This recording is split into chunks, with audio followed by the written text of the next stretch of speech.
We are Shadyside bound. Gonna do some testing tonight. I'm running solo. I got no help at all, but it'll be okay. I'll figure it out. Used to that in my life, so it's okay. So anywhoozles, big truck did not make it. 1345 code. That's a cam crank correlation issue. I mean, the stewards got to go back in and get retimed, and obviously it's going to have a scanner put on it. Well, one thing we ain't got is a scanner for it. So I usually don't have to do it, but so he's going to take it all back apart. It's the third time we're going to take it apart. So I haven't recorded none off because we thrashed the last days. They had two messed up lifters in it. They'll replace. That's one of them low pressure now. Don't make those funny noises. It's just not a happy camper idling right now. So got to get that fixed. He's at home. He went full on rage mode. So I left him there, and I'm going to go to Shadyside and see if I can have a good afternoon or absolutely horrific day. I don't know which one yet, but I'm going to try and figure it out. But we'll see you when we get there and ride with us. Made it. Now here's the sad part of this video. I can tell you is I don't know how much filming I can do because I'm by myself. I don't even have my camera mount in the car. I broke that. I don't know. I don't know what to tell you. Might be spoken. Well, hopefully some buddies will be here later. Maybe I'll get some video from them. I don't know. I'm going to try and figure this out. Right now I don't look at the home team and video. And so yeah, I don't know. Let's get this thing down the tech and see if we get clear and right or not. Teched in, so let's go park it. Let's get it full of ice and stuff and check the tune up on it. Make sure we'll know what we got and go get a hit on it. And we'll go from there. You can see we're back, but in the interest of doing this video, big thanks to Aaron and Cody for showing up, coming to help last night. They did some video, and so they caught the last two passes. The first pass they didn't catch, but I was able to screen record it from Spooled Media. Big shout out to Corey Stamper at Spooled Media. Thank you very much, sir, for all you do. So what we're going to do is we're going to do a little pre-video thing where I'll tell you about the pass, I'll show you the pass, and then I'll tell you what went wrong. Also what went right. Here's the first pass. The first pass we were going to leave basically on 2 or 3 pounds and only target 12. The goal of this was to make sure the car didn't fall apart. Been a long time since it's been on the strip, and a lot's changed since then. So the main goal is to make sure I could go straight and I could stop, and all the important things that you need to do before you go to hammer the dog urine out of a car on a drag strip. So, and you know, we're not cool enough to go out there and do 60-foot hits and back up and do it again and do 3-4 hits. We're a slow ass car, so we're just going to run it out, but we're going to do it at a very slow pace. So here's that pass.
See, everything worked out well.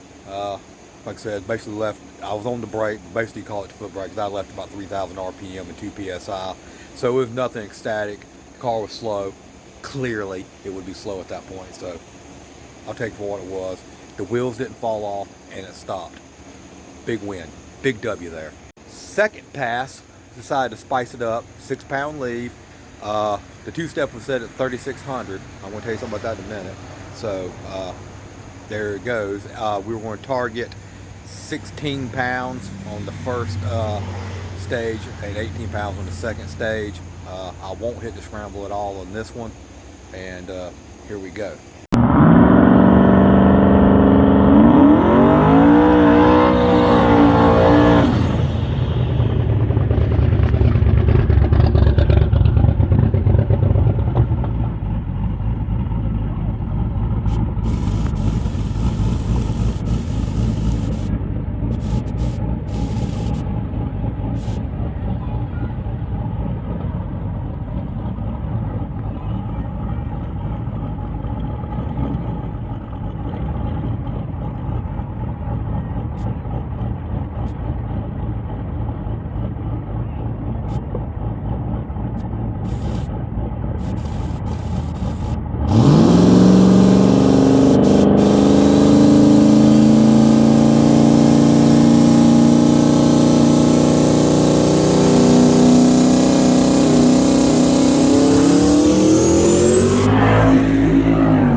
you can see, I sat there for a minute, like, Kevin, what are you doing? Well, in my very, very small brain, I forgot I had the two-step set at 3,600, and I thought it was at 4,000. So I'm sitting there waiting for it to go up, basically perplexed. No, it was where it's supposed to be. So, there. Not a bad pass. Moderately quick on no prep. It went a decent number, not fast as I wanted. I spun a lot of places. I spun out of the hole. I spun up everywhere. It was definitely way more fun in the car than it looked on the video because it was all over the place, but it was fun. So here's the third pass. Third pass, we're just going to try to let it hang out a little bit and see if what it can take. The whole purpose of this trip was to see how much power I could apply. So today, which would have been tomorrow in my brain, would be what we could do there. So we got it up. It's 18 and 20. That's 2 stages. That's a 0.25 roll in and a 0.50 roll in after it hits the first stage. All right, so 1 second. So it's 0.25 in, it ramps up. Then it holds for 1 second. Then it's a 0.50 and it ramps up again. And it holds it out the back end. So here we go.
As you can see in that clip there, it spun at the 60 foot most definitely.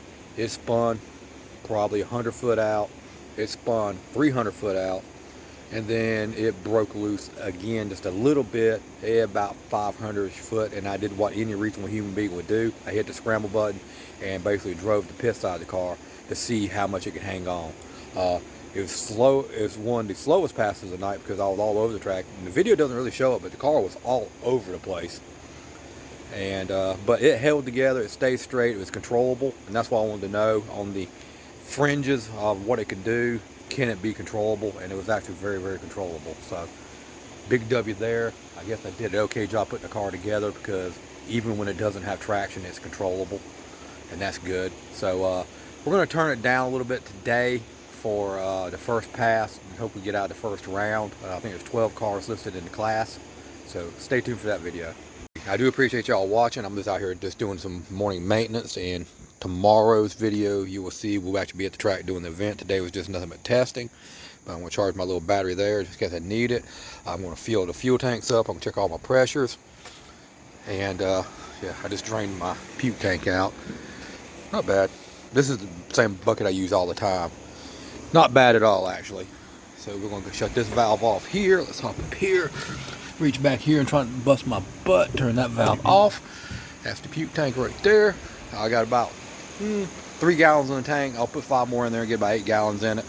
I'm not going to fill it all the way up because I don't need all that weight. The tires are still rubbing. I'm going to take care of that while I move the shocks inboard. That's going to be one of the things I do after we come back. I'll start that process Sunday. And yeah, so there we go. But I think it was a good outing. I got the data I wanted to get. It didn't go as fast as I wanted to go, but I got the data I wanted, and I got some cool videos of the car dancing on the track. So it was a win-win. Great TikTok content, so there we go.